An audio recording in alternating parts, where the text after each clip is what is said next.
Vamos ouvir comandante Robson Farinasso. Bem-vindo, tudo bem? Tudo bom, Adri? Como é que você está? Tudo bem? Tudo bom, professor Felipe, Rovai? Como é que vocês vão? Tudo bem? Quero deixar um abraço ao Breno, que estava aqui. Eu tive com ele sábado lá no PCO. Depois tinha estado com ele na quinta-feira lá no Opera Mundi também, no estúdio. Como é que vocês estão? Tudo tranquilo? Tranquilo, muito bem. Comandante Farinasso, eu queria começar a nossa conversa pelo que é quente, que é essa guerra do Irã e dos Estados Unidos e a resistência iraniana, né? Queria saber do senhor se o senhor considera que isso está surpreendendo o mundo e aquelas pessoas que conhecem digamos, de conflitos, né? Estudam geopoliticamente esses conflitos, ou se era possível prever que o Irã teria capacidade de resistência como está tendo. Olha só, gente, na minha opinião, são duas coisas, né? Assim, a gente já sabia das capacidades dos mísseis do Irã. Tem um vídeo de 2022, eu sempre mostro ele nas palestras que eu faço, que é o ataque, depois eu até mando para vocês, é um ataque a uma posição da CIA no Kurdistão iraquiano, e todos os mísseis iranianos acertaram a posição em sequência, né? Então, o que você vê? Quando você tem uns mísseis com CEP é o raio de erro, né? O CEP deles acho que é 10 metros, 30 metros, não sei, alguma coisa assim. Quando você vê mísseis com essa precisão, você sabe que vai ser uma parada dura. Agora, eu particularmente esperava o seguinte, é o que eu disse em várias entrevistas, né? Os números favoreciam os Estados Unidos antes de começar a guerra, mas o número nunca ganhou guerra. Os Estados Unidos tinham números melhores no Afeganistão, tinham números melhores no Vietnã, e a gente sabe como é que acabou. Então, assim, foi uma derrota clara para o Trump. A pessoa que tem que ter um QI de besouro para não admitir isso, foi uma derrota militar acachapante, né? Agora, nós não sabemos se o Trump vai insistir no erro, né? Errar é humano, insistir no erro é americano, né? Então, vamos aguardar aí como é que as coisas vão ficar. Eu não estou confiando muito nessas negociações, não. Porque é um cessar-fogo de 2 semanas, né? Então, pode ser que o Trump, e depois dessas 2 semanas, volte aí a insanidade dele. Você acredita que isso é possível mesmo, tendo todo esse prejuízo para os Estados Unidos, né? Trilhões militares e essa derrota? Rodrigo, olha só, você tem que olhar a situação interna do Trump, que não é muito boa, né? A pressão é muito grande. Talvez ele dê a cabeça do Pete Hegseth. Eu espero que não, porque esse Hegseth é um imbecil tão grande que enquanto ele estiver ali, os Estados Unidos vão estar fazendo bobagem. Se o Trump se livrar dele, eu tenho medo de que ele coloque alguém competente no lugar. Mas é uma possibilidade. Já tem alguns deputados democratas pedindo a cabeça do Hegseth aí. Talvez o Trump entregue o anel para não perder os dedos, né? Mas eu não confio, eu não acho que ele vai ceder. Você tem que olhar também que as reivindicações do Irã são bastante maximalistas, né? Fica difícil os Estados Unidos atender isso aí e não parecer humilhado mais do que já foi. E eu acho que as hostilidades vão acabar se reiniciando. Eu penso dessa forma. Felipe. Eu estava tentando... boa tarde, mais uma vez, comandante. Eu estava tentando acessar aqui, agora ainda não consegui, a quantidade de navios que estão parados no Estreito de Hormuz ali. E aí eu queria saber se essa paralisação, como ela altera a economia do mundo inteiro, se mostrou mais eficiente do que uma arma nuclear. Me parece que a grande arma nuclear do Irã é o Estreito, né? Sendo bem sincero. A capacidade de defesa desse Estreito, ela é ilimitada realmente? Ou em algum momento uma superpotência como os Estados Unidos pode se sobrepor aos drones ou à capacidade que o Irã tem de proteger o Estreito? Não, o seu raciocínio está correto. Eu acho o seguinte, esse estreito ele tem aí uns 40, 60 quilômetros de largura, dependendo do ponto. Nós temos um precedente histórico, recém, 100 anos, na verdade, né? em que se tentou atacar o estreito e nada se conseguiu, foi na mesma região, foi em Galípoli, Galípoli, na Turquia, que foi uma ideia estúpida do Churchill. Ele era secretário da Marinha na época, né, primeiro Lorde do Almirantado da Marinha Real. Então, eu acho assim, é muito difícil. Por quê? Porque por maior que a Marinha Americana seja, eu estava na televisão, estava numa mídia mainstream dessa daí, o jornalista falou, mas você quer dizer para mim que a Marinha Americana, com todo o seu poderio, não pode abrir Hormuz? Eu falei, eu estou dizendo exatamente isso. Porque vai passar um navio por vez ali. Passa um, toma mecha. Passa dois, toma mecha. Você sabe quantos navios já foram navios das marinhas da OTAN já foram atingidos nessa guerra? A OTAN não está oficialmente, mas você teve o HMS Dragon, que é um destroyer da Marinha Britânica, foi atingido no litoral do Líbano pelo Hezbollah. Eles não estão admitindo isso, mas o navio retirou para reparos. Né? Sempre naquela região parece que dá problema de lavanderia, de esgoto. No navio. É interessante, só lá que dá esses problemas. O navio se retirou, provavelmente foi atingido por um míssil de cruzeiro do Hezbollah. No dia anterior, o Hezbollah tinha cantado a bola, que eles atingiram o navio, os britânicos negaram, no dia seguinte o navio alegou problemas. Então, né? Teve o caso, esse mais avassalador ainda, né? Do Gerald Ford, que é o porta-aviões mais moderno da Marinha dos Estados Unidos. Ele estava operando no Mar Vermelho, cruzou o Canal de Suez, entrou no Mar Vermelho, de repente ele saiu dali, foi para a Croácia, 3.000 quilômetros de distância. Né? Que ele foi fazer, o que ele fez? Foi fazer a 3.000 quilômetros da área de operação, a gente não sabe. Provavelmente foi atingido por mísseis. E teve o USS Abraham Lincoln também, que ele não chega perto da costa do Irã, ele fica numa posição bem afastada no Mar da Arábia. Então, assim, só para fazer um paralelo para vocês, se esses navios, que estão todos em mar aberto, uma área de dispersão muito grande, já estão a ser atingidos, o que dirá num espaço confinado, como o Strait de Hormuz, que é um corredor polonês para o Irã. Entendeu? Então, eu acho, professor, que a possibilidade de reabrir aquilo ali é muito complicado. Outro dia eu vi um general da OTAN falando que os Estados Unidos têm poderio para isso. Na teoria, tudo é fácil, né? Mas na prática eu acho muito difícil. Porque a preocupação, só para vocês saberem, a preocupação americana com o Estreito de Hormuz sempre foi muito grande com o Golfo Pérsico. Logo que começou a guerra da Ucrânia, acho que com 6 meses de guerra, a gente faz um acompanhamento militar bastante apurado, né? E nós começamos a notar que havia um esquadrão de guerra eletrônica da Marinha Americana operando na Alemanha, acho que na base de Ramstein. A gente falou, mas se esse esquadrão está operando na Alemanha, é porque eles estão apoiando os ucranianos com guerra eletrônica. Da onde esse cara veio? E nós somos apurados. O esquadrão, para quem não sabe, é o VAQ 134. Ele veio do Golfo Pérsico.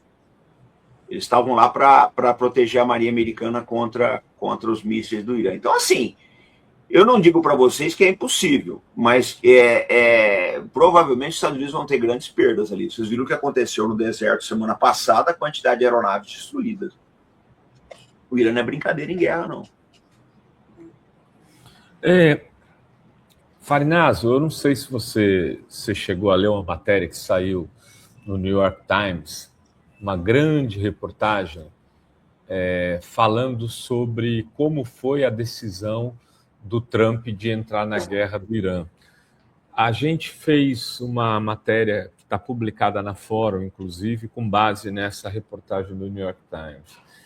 E os repórteres que apuraram a história dizem que isso tudo começou no dia 11 de fevereiro, numa visita do Netanyahu à Casa Branca, que contou com a participação do Trump, do Marcos Rubio,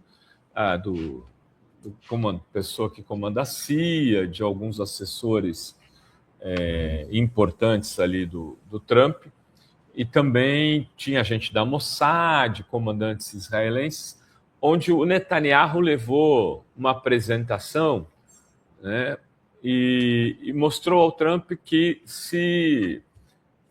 que era o melhor momento para atacar o Irã e acabar com a teocracia, né, como eles chamam o regime do Irã, e que se isso não fosse feito, se corria o risco de o Irã desenvolver armas nucleares num curto espaço de tempo. Enfim, nessa primeira reunião, o Vance não está presente. Depois ele se junta ao grupo nas reuniões subsequentes. E o que o New York Times diz, a história que o New York Times conta, é de que o Vance foi contra o ataque ao Irã, e o Marcos Rubio também ponderou de forma forte de que não era um bom caminho, que ele achava que tudo bem, poderia matar o Khamenei, destituir o presidente da República, mas que dificilmente derrubaria o regime. Essa era a avaliação predominante, e mesmo assim o Trump decidiu ir para a guerra. Primeiro, eu queria saber se essas apurações, as informações que você tem estão nessa linha aí da reportagem do New York Times, e até o que me assustou assim, é a forma como que se deu a decisão, né, de se deveria ou não haver a invasão, porque o Trump teria tomado a decisão, ele estava inclusive no avião presidencial, e num dado momento ele dá uma ordem lá em inglês, que agora eu me esqueci, mas é como se fosse hora da bomba, alguma coisa assim, aperte, vamos para cima. Né? Bombs away. E é assim, esse amadorismo é típico dos americanos, ou estamos na mão de um maluco? Eu brinco sempre que o Trump é um vigarista com Alzheimer, né? Ele sempre foi vigarista na vida dele, e agora aos 80 anos ele está ficando com Alzheimer. Olha, pessoal, deixa eu falar uma coisa para vocês. Logo que essa coisa começou, uma vez eu estava num podcast, o pessoal perguntou, mas vem cá, o Trump foi chantageado pelo Netanyahu em virtude do escândalo Epstein? Eu falei, bobagem. O Trump não é esse tipo. O Trump, para você conseguir alguma coisa com ele, você tem que massagear o ego. E o Netanyahu é um sedutor. Eu falo sempre, pessoal, não subestimem o Netanyahu. Não subestimem ele. Esse homem está aí com todos os problemas, 3 anos no poder, não caiu, tá? E ele é um estrategista, é uma verdade. Eu acho que foi exatamente isso. Agora, tem um precedente, deixa eu contar para vocês. Em 1990, quando os Estados Unidos começam a preparar a Operação Escudo do Deserto para invadir o Kuwait, tirar o Saddam de lá, eles precisavam de uma base na Arábia Saudita. Uma base não, precisavam ocupar a Arábia Saudita, essa é a verdade. Então, o que eles fizeram? Foi uma delegação do Departamento de Estado e da CIA junto ao rei Fahd da Arábia Saudita, e eles apresentaram fotos de satélite falsas, mostrando tanques iraquianos rolando em direção à Arábia Saudita. O rei Fahd acreditou, ou quis acreditar, e autorizou a presença americana em Dhahran, Bin Sultan e outras bases na Arábia Saudita. O resto da história a gente conhece. Então, esse negócio de enrolar um soberano aí com dados militares falsos é velho. Só que eu acho que o Trump queria cair nisso. Eu acho que ele queria. Agora, vocês têm que olhar uma coisa interessante, né? Um show à parte, um side show que está acontecendo nisso aí, que é o Vance e o Marco Rubio. Porque são 2 caras mais jovens, não tão malucos quanto o Trump. O Vance parece que é meio messiânico também. Mas esses caras têm futuro na política, então eles não querem se amarrar a um desastre. Porque o Vance sabe que, naturalmente, se o Trump cair, quem sobe é ele. Ele tem todo o interesse do mundo. Todo o interesse do mundo o Trump cair. E quem sobe é ele. E o Marco Rubio sabe que ele ainda tem um futuro político. Então, esses 2 pode ser que tirem o time. Agora, eu tenho certeza que o Netanyahu ele levou o Trump a essa situação. Não que o Trump não quisesse, viu, gente? Não que o Trump não quisesse. O Donald Trump, a gente tem que olhar o que é o perfil dele. Ele é o playboyzão. Esse cara nunca leu nada. Nunca leu nada. Ele é um ignorantão. Essa que é a verdade, que ele não sabe nem onde é que fica o Irã. Porque se ele tivesse um pouquinho de conhecimento da cultura persa, das tradições persas, do caráter persa, da história da Pérsia, gente que enfrentou Alexandre, enfrentou Tamerlão, enfrentou Gengis Khan, ele não se meteria numa aventura militar estúpida como essa. Agora, só para complementar, para devolver o microfone para vocês, há uma mini rebelião no Pentágono, e a prova disso é que o Pete Hegseth ele afastou aí, né, quase uma dezena de generais aí que provavelmente eram contra a guerra, né? Porque o Pentágono, sabe, gente, por mais assim que os americanos eles tenham muita incompetência militar, mas tem gente brilhante ali dentro que sabia que a parada com o Irã ia ser dura como está sendo. Né? Já perderam os americanos perderam quase 40 aviões em 40 dias de guerra. Só para dialogar aqui com o chat, Farinazo, o Edgar, né, perguntou como ajudar. Ele tem uma empresa de medicamentos. Manda e-mail para contato@revistafora para a gente tentar operacionalizar isso até segunda-feira ou terça no máximo, porque quarta eu embarco para Cuba, Edgar. Então a gente teria que tentar ver isso o mais rápido possível. Dri? Eu tenho uma pergunta que não é exatamente do Irã, mas nessa semana o presidente Lula deu uma entrevista para o ICL e ele falou que a gente precisa investir mais em defesa, porque o Brasil, né, tem, pelo tamanho das suas fronteiras marítimas, por terra, e diante de malucos aí como o Trump, né, que pode invadir aí qualquer país, qualquer momento. Você acha que o Brasil precisa investir mais na defesa? Qual que é a sua avaliação em relação a essa fala do presidente Lula, comandante?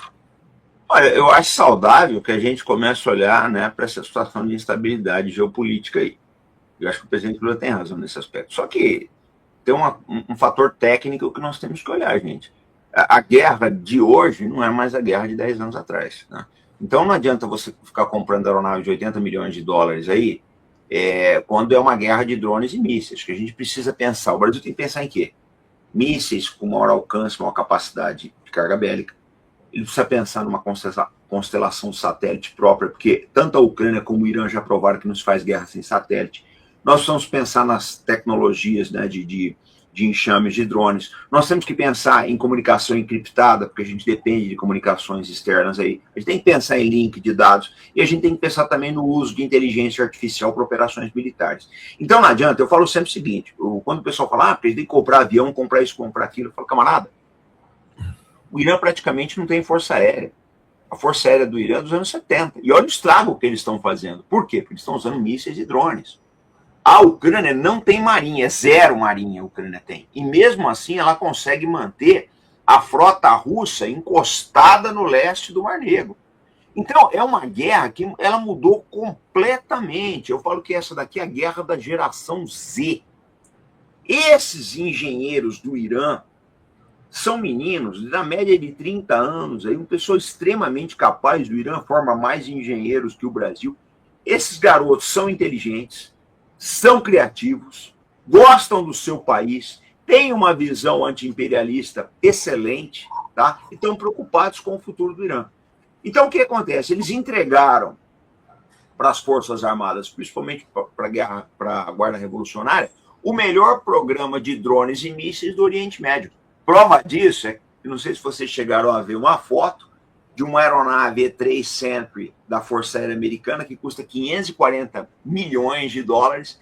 Ela foi destruída na base de Bin Sultan, no coração do deserto saudita, por um drone que provavelmente decolou a 700 quilômetros dali, gente. Um drone e um míssil. Eles conseguiram, a 700 quilômetros, acertar exatamente no centro do avião. A foto que tem na internet é avassaladora. Quando eu vi aquela foto, eu juro para vocês, eu tenho mais de 40 anos de experiência militar. Quando eu vi aquela foto, eu falei, isso deve ser fake. Não é possível que alguém tenha uma acurácia tão grande, né, no engenho militar. Mas depois os americanos reconheceram. Então eu falei, cara, é um negócio fantástico. Então essa é a guerra moderna. Não adianta a gente botar um rio de dinheiro e gastar mal. Eu acho que a gente tem que dizer com o que nós vamos gastar. Né?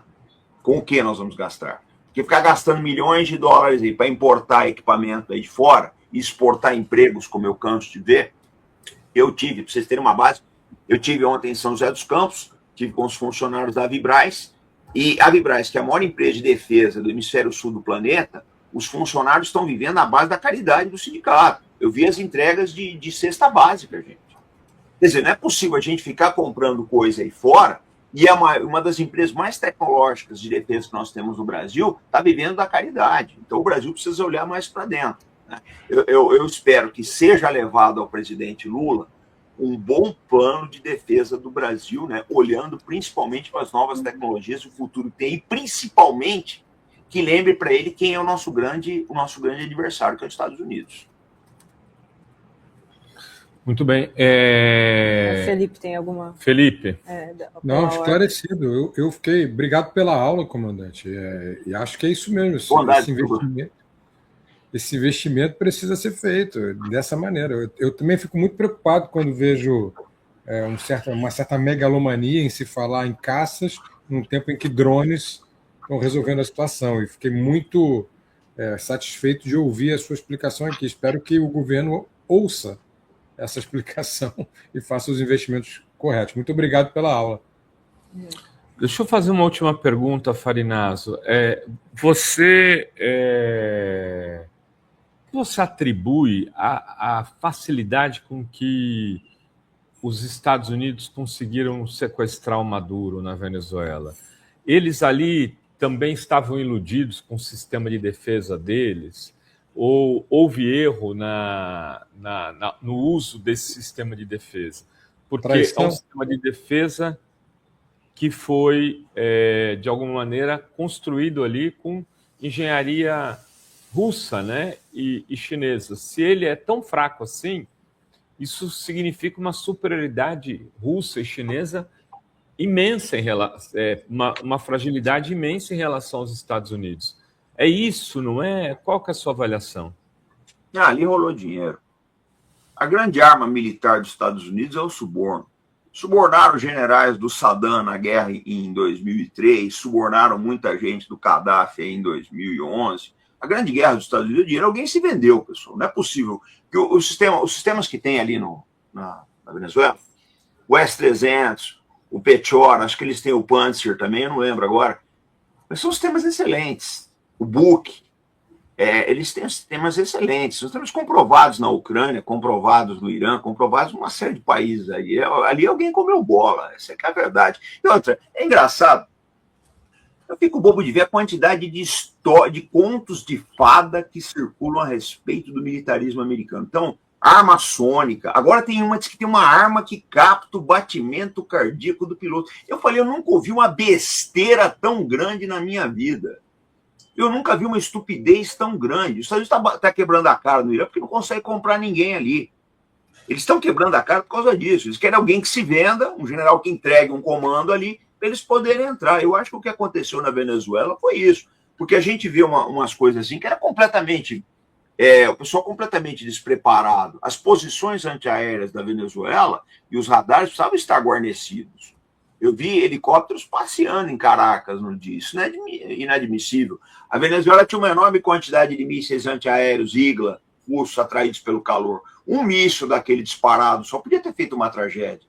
Quer dizer, ninguém tinha um míssil daquele, ninguém estava... Quer dizer, não dá para acreditar, gente. Até porque eu vou dizer uma coisa para vocês. Se o dia de amanhã eu tivesse que escolher entre o sistema de defesa antiaéreo da Rússia e dos Estados Unidos, eu não tenho a menor dúvida que eu escolheria o russo.